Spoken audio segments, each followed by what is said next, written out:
ধোনি কোহলির লড়াই শেষে ডানা মেলে উঠলেন কোহলি, কাঁদলেনও। থমথমে মুখে বিদায় নিলেন ধোনি।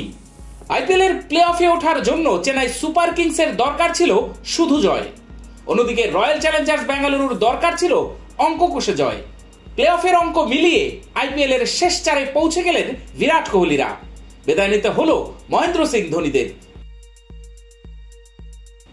ভারতীয় ক্রিকেটের দুই তারকার লড়াই হিসেবে আগেই চিহ্নিত হয়ে গিয়েছিল শনিবারের ম্যাচ। ক্রিকেট প্রেমীরা কার্যত দুভাগে বিভক্ত হয়ে গিয়েছিলেন।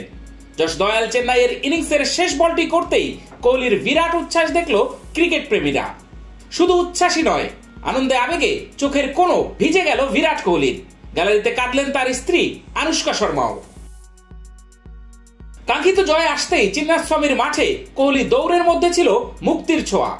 একটা সময় প্রথম দল হিসেবে আইপিএল এর লড়াই থেকে ছিটকে যাওয়ার মতো অবস্থা হয়েছিল আরসিবির। সেখান থেকে টানা 6 ম্যাচে জয়ের পর কোহলি যেন ডানা মেলে উড়লেন মাঠে। মুদ্রার অন্য পিঠও চোখ এড়ায়নি ক্রিকেট জনতার।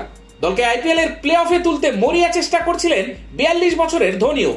20তম ওভারের প্রথম বলে যশকে মারা বিশাল ছক্কায় তার পরিচিত সিংহ মেজাজ ধরা পড়েছিল।